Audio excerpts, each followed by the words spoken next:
मुजफ्फरपुर में प्रसिद्ध हो रहे हैं होम्योपैथी के पुराने फिजिशियन के रूप में हैं। अभी जो ठंड गर्मी का समय चल रहा है, ठंडा मतलब डाउन हो रहा है, लोग सेपरेट नहीं हो पाते हैं, जिससे सर्दी खांसी बुखार पैरालिसिस का अटैक इसी समय ज़्यादा होते हैं। कैसे बचना चाहिए और उसका इलाज क्या है वो बताएं। असल क्या है कि हिंदुस्तान में कोई भी वेदर जो है वो सिमिलर नहीं है। अगर गर्मी है तो बहुत गर्मी है, सर्दी है तो इतनी सर्दी है कि आदमी जो है सो कोट पहने हुआ है और जैकेट पहने हुआ है। फिर वेदर जब चेंज होता है तो इंसान ये समझता है कि दिन में अब धूप है, अब वो सुबह में सारा कपड़ा को उसने हटा दिया, अब सुबह को एक बैग में ठंडी हवा लगती है। तो क्योंकि बॉडी चेंज, वेदर चेंज हुआ और बॉडी एडजस्ट नहीं हुआ, बॉडी अभी जो है सो जस्ट कोल्ड से फेमिलियर है। तो जैसे बॉडी चेंज, वेदर चेंज होता है तो सर्दी का स्कोप लग जाता है। दूसरी चीज़ है कि जाड़ा में क्योंकि ब्लड जो है विस्कस हो जाता है, ठंड की वजह से विस्कोसिटी बढ़ जाती है और किसी को बीपी का चांस होता है, इसलिए ये पैरालिसिस का भी अटैक। तो वो वेदर तो आप शिफ्ट हो गया, आप गर्मी की तरफ हम लोग आ रहे हैं।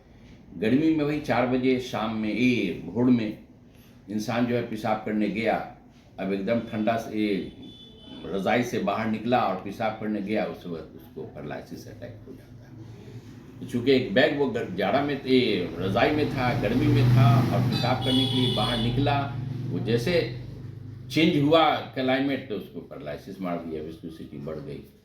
तो अब तो वेदर ठीक है, इसमें ज़रूरत इस बात की है कि इंसान जो है अभी धैर्य रखे। एक बैग ऐसा नहीं कि सारा गर्म कपड़ा को सुबह में जो है और शाम के वक्त एहतियात की ज़रूरत है। अभी देखा जा रहा है कि 5 साल के बच्चे को भी डायबिटीज हो रहा है। पहले ओल्ड एज वाले को हुआ करता था, अब डायबिटीज की संख्या हर घर में 2-4 मिल जाते हैं। तो इस तरह की संख्या क्यों बढ़ रही है सर? असल ये है कि डायबिटीज़ को समझना होगा। What is the diabetes? Diabetes ये है कि हम जो ग्लूकोज इनटेक करते हैं, तो अगर हमने 1000 कैलोरी ग्लूकोज यानी कार्बोहाइड्रेट हमने जो इनटेक किया और उसका कंजम्पशन हमने 300 कैलोरी किया, तो व्हाट अबाउट 700 तो बच गया। तो उस 700 को बॉडी में एक हार्मोन है दैट इज कॉल्ड इंसुलिन, जो पैंक्रिया से सेक्रेट होता है। That insulin reacts with remaining 700 calorie of the carbohydrate and convert it glycogen that is cholesterol. अब वो चर्बी हमारे पास जमा हो गया कि कभी ऐसा भी तो हो सकता है कि हम खाना खाएं 300 का काम करें 1000 कैलोरी का, तो that stored energy in the form of fat, in the form of cholesterol will use at that time. तो हम लोग अभी क्या कर रहे हैं कि खा रहे हैं ज़्यादा, अब कोई फिजिकल वर्क नहीं कर पा रहे। और ये खाना जो है या थिंकिंग है, हम लोगों का जो लाइफ स्टाइल ऐसा है कि जो पैंक्रिया है जिसको जितना इंसुलिन सेक्रेट करना चाहिए, अगर वो इंसुलिन सेक्रेट नहीं करेगा तो वो कार्बोहाइड्रेट को ये कन्वर्ट नहीं कर पाएगा, जिसकी वजह से ये ग्लूकोज ब्लड में बढ़ जाएगा। अब जब इंसान नापने चेक कराने जाएगा तो that is glow, it is due to lifetime, ये lifestyle of the living lifestyle. दूसरा ये चीज़ है कि इंसान जो है इस वक्त गुर्बत नहीं है, गरीबी नहीं है, लेकिन हर आदमी टेंशन में है। अब वो टेंशन, ये सो टेंशन भी इसका एक कॉज है। और हेरिडिटी, अगर माँ बाप को भी अगर डायबिटीज़ है तो बेटे को चांस है कि वो अंश हो जाए। अक्सर देखा जा रहा है कि पेट रोग से भी ग्रसित ज़्यादा संख्या हो रहे हैं, कि हर घर में अगर 10 आदमी का परिवार है तो उसमें 4-5 मिल जाएंगे पेट से रोग।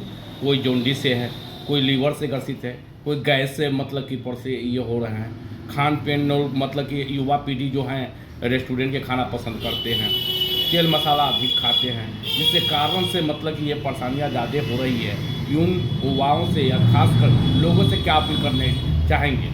असल ये है कि हम लोग जो जैसे जैसे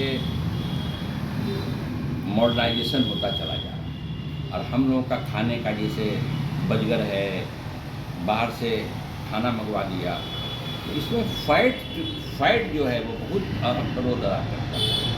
और liver is the vital organ of the body, 1.5 kg का ये ऑर्गेन है लीवर। और जब वही हमने जो बताया कि इंसुलिन जो है वो कार्बोहाइड्रेट को ग्लाइकोजन में कन्वर्ट करके वो स्टोर कर देता है बॉडी में, तो फर्स्ट स्टोरेज इज लीवर। अब लीवर में डेली स्टोरेज हो रहा है और खर्च नहीं हो रहा है, तो ये लीवर का जो फैट है वो इनफिल्ट्रेट करके लीवर के ऊपर आ जाएगा। अब वो जो अल्ट्रासाउंड कराएगा तो वो white patches of the fat उसको नज़र आएगा। अब वो डायग्नोसिस कर देगा fatty liver in first grade. जितना दूर पर फैटी लीवर हो गया वो लीवर काम नहीं करेगा, इसका मतलब उसका फर्स्ट ग्रेड अगर फैटी लीवर है तो उसका लीवर 1/3 कम काम करेगा, अब उसको गैस का प्रॉब्लम होने लगेगा। तो इसका सबसे अच्छा उपाय है कि कुरान में है कि अल्लाह ने फरमाया है लक़द खलक़नल इंसान फ़ी कबद, मैंने इंसान को मेहनत कश बनाया, इसलिए इस मशीन को ठीक रहने के लिए मेहनत कश करो। इंसान जो है कि अगर मेहनत करता रहेगा तो इसका ये मशीन ठीक रहेगा। जहाँ मेहनत उसने कम किया और खाना जो है सो बाहर से जो है सो अलाए बलाए या ज़्यादा फैट का इस्तेमाल करने लगा तो फिर body will punish you in the form of illness. इसलिए सिंपल ये है कि illness is punishment doing against rule of nature. Rule के नेचर का जो रूल है उसके अगेंस्ट काम कीजिएगा तो nature will punish you in the form of illness. इसलिए ज़रूरत इस बात की है। दूसरी चीज़ ये फैट का बहुत रोल है। पहले ज़माने में जो कोल्हू से जो पेड़ा जाता था तो उसका नहीं तेल मस्टर्ड ऑयल, तो उसका जो है सो सर्किल कम होता था जिसके वजह से उसमें हीट नहीं होता। और अभी भी कोल्हू का जो तेल है वो सबसे बेस्ट तेल है। हम लोग के यहाँ का जो लोहा से जो पिराई से शुरू हुआ तो उस पिराई के क्रम में हीट जनरेट होता है। अब वो हीट जो है इक्वालिटी ऑफ द ऑयल उसको जो है सो खराब करता है। इसलिए फिर इंसान को पुरानी की तरफ जाना होगा। वही अभी भी जो बेस्ट ऑयल जो है वही गाय का जो बैल जो कोल्हू से जो पेड़ता था that is quality of the oil. अब अच्छा जीवन के लिए फिर पुरानी ही तरफ हमको जाना पड़ेगा। अभी देखा जा रहा है कि छोटे बच्चे जन्म लेते हैं, छोटे छोटे बच्चे का ग्रोथ नहीं बढ़ता है और आँख की रोशनी जा रही है और ग्रोथ किसी का हाइट कम है। इस तरह का ग्रोथ ना बढ़ना, हाइट मतलब कि नहीं बढ़ना, आँख की रोशनी जाना, क्या किस कारण से ऐसा हो रहा है? हीट जो है वो हार्मोन इनबैलेंसिंग का नतीजा है। ये जो है ग्रोथ जो है related with the hormone. Growth hormone is very important role, play important role in the growth. अगर बाप की उम्र 5 फीट 2 इंची है और माँ की उम्र 5 फीट है तो आप चाहेंगे कि वो 5.5 फीट का हो जाए, बच्चा नहीं हो, क्योंकि जो वो जेनेटिक आया है माँ के तरफ से और बाप के तरफ से। लेकिन अगर बाप है 5 फीट 2 इंच का और माँ है 5 फीट की तो बच्चा को 5 फीट 2 इंची या 5 फीट होना ज़रूरी है, क्योंकि अब उससे तो अब जब बच्चा बढ़ता है तो उसका पैर बढ़ेगा, हाथ बढ़ेगा, तो हाथ बढ़ेगा तो कैल्शियम चाहिए उसको, हड्डी बढ़ेगी तब तो वो बड़ा होगा। इसलिए उसमें कैल्शियम, आँख के लिए विटामिन ए, तो balance diet is very necessary. बच्चे के लिए सबसे बेहतरीन है माँ का जो दूध है, जो पहला दूध है, दैट इज उसको बीमारी से रक्षा करेगा। बहुत सारा जानवर जो बच्चा पैदा होता है जानवरों का, उसका तो वही पहला दूध है। पहला दूध जो है माँ के लिए, माँ का पहला दूध ये बच्चों के लिए वरदान है, दैट इज गोल्ड है वो। अगर माँ जो है सो पहला दूध को न फेंके, क्योंकि वो बड़ा लस्सेदार होता है जिसको लोग माँ जो है सो खराब समझ के फेंक देती हैं, लेकिन वो जो गाढ़ा दूध है, पहला दूध माँ का, ये बच्चों के लिए वरदान है, बहुत सारी बीमारी से बचाने का कारण बनता है, जिसको हम लोग ट्राई करते हैं। सरकार भी इसकी मतलब पहल कर रही है, जागरूकता कर रही है, डॉक्टर लोग भी जागरूकता करते हैं लोगों में। अभी फैशन का दौर में मतलब कि लोग, महिलाएं जो हैं, अब माँ जो है अपने बच्चों को अपना दूध नहीं पिलाना चाहते हैं। जो बाज़ार में बिक रहे हैं केवल युक्त दूध है चाहे जो भी है, वो दूध पिलाना पसंद करती है, अपने स्थल का दूध नहीं पिलाना चाहती। उन मालाओं से क्या अपील करें? नहीं, अगर कोई माँ अपने बेटा से मोहब्बत करती है तो पहला मोहब्बत ये है कि उसको पहला दूध पिलाएं, ताकि बच्चा जो है वो दवा की उसकी ज़रूरत कम पड़े। वो बच्चा का इम्यूनिटी इतना बढ़ जाए कि वो बीमारी से खुद लड़े। वरना अगर 6 महीना के अंदर बच्चे का 90% निमोनिया होने का चांस रहता है, 90%। और जब एक बार निमोनिया हो गया तो निमोनिया जाता नहीं है, फिर 12 साल तक उसको तंग करेगा। इसलिए अगर माँ अपने बच्चों से मोहब्बत रखती हैं तो पहला ये हम संदेश देंगे कि माँ जो अपना पहला दूध है वो अल्लाह की नेमत समझते हुए, ये अल्लाह ने मुझे एक बहुत बड़ी नेमत दी है बच्चों के लिए, इसलिए बच्चों को वो पहला दूध पिलावें ताकि बच्चा के अंदर जो है तो बीमारी से लड़ने की क्षमता खुद हो और बच्चा स्वस्थ रहे। दूसरा, माँ का दूध जो है उससे अच्छा कोई दूध नहीं है दुनिया में। इसलिए अगर किसी बच्चे से कोई लड़ता है तो पूछता है, देखते हैं तुम माँ का कितना दूध पियो। ये नहीं पूछता है कितना तुम घी पियो, कितना तुम भैंस का दूध पियो, माँ का कितना दूध पिया। इससे ये पता चलता है कि माँ का दूध एक ऐसा वरदान है कि बच्चे के पेट में कितना फैट डाइजेस्ट करने की सलाहियत है, कुदरत ऐसा ही दूध देती है कि इसका पेट खराब न हो।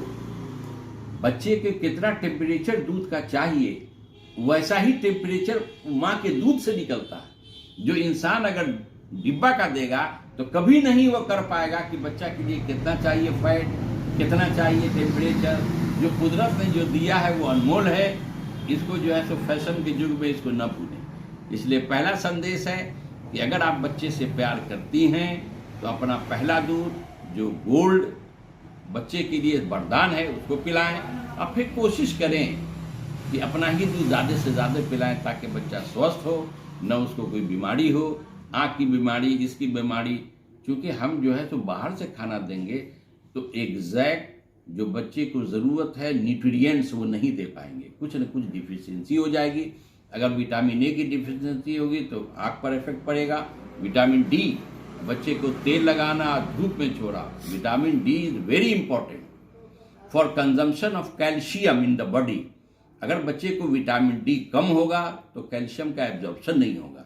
इसलिए जो पहले का ज़माना है कि बच्चे को धूप तेल लगाओ और धूप में रखो, क्योंकि विटामिन डी का सबसे बेहतरीन सोर्स सूरज का धूप है। इसलिए बच्चे को कम से कम तेल लगाकर धूप में रखें ताकि वो बच्चे को विटामिन डी मिले और अपना दूध पिलावें ताकि कैल्शियम मिले और बच्चा स्वस्थ हो और उसकी लंबाई अच्छी हो, बीमारी से मुक्ति हो। अभी देख रहे हैं महिलाओं में मतलब कि जो है ज़्यादातर पहले नॉर्मल डिलीवरी हुआ करता थे, अब सीजर के से ज़्यादा हो रहे हैं। ऐसा क्यों हो रहा है महिलाओं में? अब देखिए, सीजेरियन का तो कोई लोग बताते हैं कि भाई डॉक्टर को ज़्यादा फायदा सीजेरियन से है, वरना अगर नॉर्मल होगा तो रूम का रेंट देना पड़ेगा, सीजेरियन होगा तो एक ये भी कॉज है। कभी कभी कॉज होता है कि माँ को काम करते रहना चाहिए। हम लोगों ने ये दिमाग में बैठा रखा है कि एकदम ये जो है सो गर्भवती है, इसको कोई काम न किया जाए तो बच्चे के मूवमेंट में प्रॉब्लम होता है। इसलिए माँ को काम करते रहना चाहिए और माँ को अच्छा डाइट मिले। असल क्या है कि डिलीवरी के वक्त ये देखना है कि बच्चे का ओरिएंटेशन सही है कि नहीं, बच्चा का उल्टा तो अच्छा तो नहीं है। अगर बच्चा उल्टा है तब तो कोई अल्टरनेटिव नहीं है, सीजेरियन में जाना ही होगा। कभी कभी बच्चे का सर जो है वो वर्टिक्स से थोड़ा सा अलाइनमेंट में कमी हो जाती है, तो वो एक्सरसाइज बताया जाता है और माँ को कि ऐसे एक्सरसाइज करो ताकि बच्चे का सर जो है सर्विस के मुंह पर आ जाए। अगर बच्चा स्वस्थ है, बच्चे का ओरिएंटेशन सही है तो 90% चांस है कि नॉर्मल डिलीवरी होगा। और ये तो कुदरत का नतीजा है, ये तो डिलीवरी जो है कुदरत का नतीजा है। अब 1000 में, 2000 में, 3000 में जहाँ ओरिएंटेशन बच्चे का गलत है या बच्चा क्या चीज़ का है वो ये जॉइंट में दर्द, पेट से संबंधित जो भी है, पेट खराब हो जाना, गैस होना, लीवर, जॉन्डिस और मतलब कि जो है ऐसे सीजन मतलब कि जो केसेस ज़्यादा हो रहे हैं तो उसको नॉर्मल के लिए दवाई आप लोग में है। जॉइंट्स, अब देखना होगा कि जॉइंट्स पेन किस टाइप का है। जैसे पहला कैटेगरी है गाउट। गाउट का मतलब यूरिक एसिड बढ़ जाना। तो यूरिक एसिड को किडनी जो है, किडनी वो urea, creatine and uric acid, अगर किडनी में थोड़ी सी गड़बड़ी आने लगी जो इसका इनिशियल अभी स्टार्टिंग में है, तो अगर ब्लड में यूरिक एसिड बढ़ गया तो यूरिक एसिड अगर बढ़ जाएगा तो यूरिक एसिड रिएक्ट्स एंड वहाँ पर यूरेट का फॉर्म करने लगेगा, क्रिस्टल जमा होने लगेगा। कहाँ पर? ज्वाइंट्स पर। तो सबसे पहला कि वो छोटे छोटे ज्वाइंट्स पर पकड़ लेंगे, only finger joints, wrist joints, ये सब जो है सो पकड़ने लगेगा due to uric acid. Allopath में क्या है कि अगर दर्द है तो वो दर्द की दवाई दी जाएगी, तो जब तक कि वो दर्द खाता रहेगा दर्द आराम होगा। जब दर्द का दवा का असर खत्म हो जाएगा फिर हम लोग जो है सो यूरिक एसिड क्यों हुआ, और यूरिक एसिड का निदान अगर कर दिया जाए तो बीमारी खत्म हो जाएगी। दूसरा जो है सो हम लीवर अगर फैटी होने लगा तो आर्थराइटिस में एक रूमेटॉइड आर्थराइटिस, ये rheumatoid arthritis is auto immune disease, यानी शरीर अपने ही ज्वाइंट्स को खराब करने लगता है। तो इसका जो है एलोपैथ में कोई इलाज नहीं है, समझे ना, जब तक वो खाता रहेगा। हेमोपैथ में हम लोगों के पास एक रेडार ओपस है, जो जर्मनी ने एक सॉफ्टवेयर बनाया। ये वर्ल्ड का सबसे टॉप मोस्ट सॉफ्टवेयर है रेडार ओपस। रेडार ओपस में ये है कि हेमोपैथ का जितना भी बुक्स है उसमें वो डाला हुआ है, जितना भी डिपोर्टाइजेशन है डाला हुआ है। अगर हम लोगों के पास कोई मरीज़ आया जो हमारे समझ में नहीं आया, तो मरीज़ से टोटल सिम्टम हम लोग लेते हैं और उसके बाद उसमें डालते हैं। That software gives your medicine, कि ये मेडिसिन दीजिए। अब ये देखना है कि हम जो मेडिसिन देना चाहते हैं वो, और रेडार ओपस जो प्रिस्क्राइब निकाल रहा है रिपोर्टी से, वो अगर दोनों मेल खाता है तो ठीक है, डायग्नोसिस सही है। अदरवाइज अगर वो निकालता है तो फिर तो रेडार ओपस जो है एक माध्यम है to select the remedy correct, एक माध्यम है। तो हम लोग भी उसको रखे हुए हैं ताकि दवा का सही चुनाव हो और मरीज को कोशिश किया जाए कि उनका निदान। लोगों से क्या अपील करना चाहेंगे खासकर? लोगों से यही अपील करेंगे कि हेमोपैथ में सर्जरी अभी बहुत पीछे है। अगर केस सर्जरी का है तो हेमोपैथ को मौका दिया जाए 2 महीना 3 महीना, अदरवाइज वो सर्जरी की तरफ जाए। अगर वो सर्जरी का केस नहीं है तो हेमोपैथ की तरफ आए, लेकिन हेमोपैथ में थोड़ा देर लगता है और इंसान जो है फास्ट होना चाहता है। तो हम लोग के यहाँ दुर्भाग्य ये है कि सारे जगह से जब इलाज, जब कैंसर रोग का ले लीजिए, जब थर्ड स्टेज में मतलब कि आते हैं घूम फिर के होम्योपैथी के पास, तो संभव तो है नहीं। कैंसर जो है ना वो है abnormal growth of the cells. आपको जान के ये आश्चर्य होगा कि ये इंसान कुदरत का बनाया हुआ ऐसा मशीन है जो इंसान आज तक इंसान के मैकेनिज्म को नहीं समझ सका। इंसान के अंदर 1000 ट्रिलियन सेल्स हैं और एक सेल 10 साल के बाद मर जाता है, फिर दूसरा सेल आ जाता है।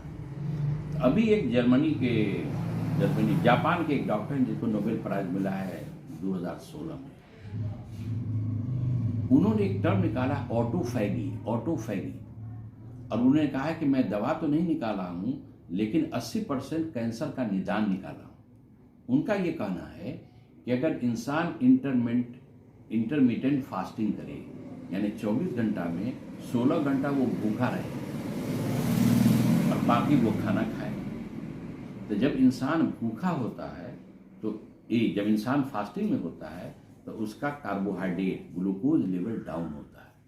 जब ग्लूकोज डाउन होता है और वो सेल जो पुराना नहीं है नया है, उसको तो ग्लूकोज चाहिए, खाना चाहिए, तो वो डेड सेल को खाने लगता है। जो हमारे बदन में कचरा है, जिसको हम कचरा कहते हैं, वो सेल जो डेड हो गया वो कचरा है, वो सफाई कैसे होगा? तो वो जो डेड सेल, ये अच्छा सेल उस डेड को खाने लगता है और इंसान ऑटोमेटिक डिटॉक्सिफाई हो जाता है, जिसमें पार्किंसन, कैंसर, ये सब का निदान है। इसलिए आप देखेंगे कि मुसलमान साल में एक बार 30 रोजा रखते हैं। 30 रोजा रखने का सिद्धांत ये था कि इंसान जब फास्टिंग करेगा तो इसका बॉडी, चूंकि अल्लाह ने ये इंसान का मनुष्य बनाया है, इसलिए बेहतर अल्लाह ही जानते हैं कि ये कैसे सही रहेगा। इसलिए उन्होंने कहा कि भाई मुसलमान साल में 30 रोजा रखे। डॉक्टर से पूछा गया कितना दिन जरूरी है, उसने कहा 25 रोज।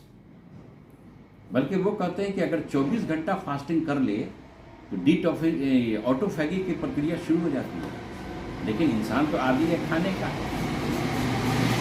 लेकिन इस बीच में डिहाइड्रेशन न होने दिया, इसलिए पानी पीने, पानी पी रहे या नारियल का पानी पिए और थोड़ा सा वो प्रैक्टिस करे तो बदन खुद अपने आप इलाज करने लगेगा। ये बॉडी जो है खुद अपना इलाज खुद करने लगेगा और कचरा सेल को खा के, क्योंकि सेल के बीच में जब कचरा सेल आ जाता है तो पार्किंसन ये सब डिजीज डेवलप करने लगता है। जब उसको खुद खा लेगा अपना ही सेल तो बदन बीमारी से पाक हो जाएगा। लेकिन विडंबना हिंदुस्तान के मुसलमानों का ये है कि रहना था फास्टिंग, लेकिन ये अवतार के समय इतना खाना खा लेते हैं कि जो और महीने में नहीं खाते। कोई ऐसा फल नहीं जो नहीं, यानी ये अवतार में इतना खा लेते हैं कि जो सेल को कचरा वाला खाना था वो कचरा क्यों खाएगा जब उसको बढ़िया बढ़िया खाना मिल रहा है। इसलिए आप देखेंगे दूसरे मुल्कों में जब फास्टिंग होता है तो आप शब बारात जो है मुसलमानों का मेन पर्व जो है वो ईद, बकरीद, रमज़ान है। शब बारात जो है वो इबादत की रात है। उसके अंदर जो है तो कुरान पढ़ें, अपने मैयत को फातिहा दें और हुल्लड़बाजी न करें, क्योंकि इस्लाम जो है लफ्ज़ सलामती से आया है, अमन से आया है। ये मज़हब अमन का है। ऐसा कोई काम न करे जिससे किसी को डिस्टर्ब हो। यहाँ तक कि इस्लाम में ये फरमाया गया कि वो मोमिन नहीं जिसका पड़ोसी कोई जायज़ वजह से नाराज़ हो। इस्लाम का ये संदेश है कि सोने से पहले ये पता लगा लो कि बगल में कोई या पड़ोसी में कोई भूखा तो नहीं है।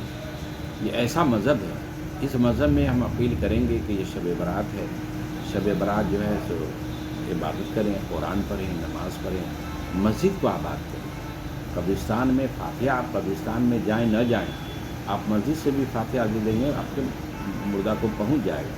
कब्रिस्तान तो इंसान इसलिए जाता है कि कब्रिस्तान जाने के बाद इंसान को अपनी मौत याद आती है कि जिस फादर के कब्र पर हम जा रहे हैं वो फादर के साथ हम हंसते थे, बैठते थे, फादर हमें डांटते थे, हम फादर का डांट सुनते थे, फादर कमाते थे, हमारे घर में लाते थे, आज वो कब्र में दफन है। कल हमारा भी यही हाल होने वाला है। ऐसा नहीं कि हमारा कब्र कोई दूसरे तरह का होगा। तो इंसान जब कब्रिस्तान में जाता है तो उसको अपनी मौत याद आती है, और जब इंसान अपनी मौत याद आती है तो फिर वो अच्छा कर्म करता है कि हमें इसी घर पर जाना है। इस्लाम ने जो कब्रिस्तान पर जाने का मैसेज दिया है वो मुर्दों के लिए नहीं, वो जिंदों के लिए, कि जिंदा कब्रिस्तान पर जाए ताकि उसको अपनी मौत याद आए और वो बुराई से बचे और नेक अमल करे। कि आखिर ये एक ऐसा यूनिवर्सल ट्रूथ है कि भाई एक दिन मरना है, ये यूनिवर्सल ट्रूथ। इसलिए कब्रिस्तान से ज़्यादा मस्जिद को आबाद करें, मस्जिद में नमाज़ पढ़ें, कुरान पढ़ें, मस्जिद से फातिहा दें और कब्रिस्तान पर जाके हुल्लड़बाजी न करें, वहाँ पर चिरागा न करें, वहाँ पर ज़्यादा फटाका तो सख्त मना है। इस्लाम में इस रात तो फटाका बजाना ही नहीं चाहिए। इसलिए हम यही संदेश देंगे कि भाई इस पर्व को ऐसा मनाएं कि किसी को दुख न हो, ताकि दूसरी कौम भी तारीफ़ करके इन लोगों का पर्व ऐसा होता है कि किसी को कष्ट नहीं। खत्म, वहाँ कोई अवतार का बरखा, लेकिन हमारे हिंदुस्तान में है कचरी है, पेजुआ है, जो मटेरियल जो और दिन में इंसान को नहीं मिलेगा, वो इस वजह से ये चीज़ें नहीं। वरना जो अल्लाह ने जो बनाया है वो अल्लाह ही बेहतर इसका निदान करना चाहते हैं। लोग कहते हैं कि भाई 30 रोज़ा तो बड़ा टफ है, लेकिन डॉक्टर ने बताया और उसको इतना अच्छा उसने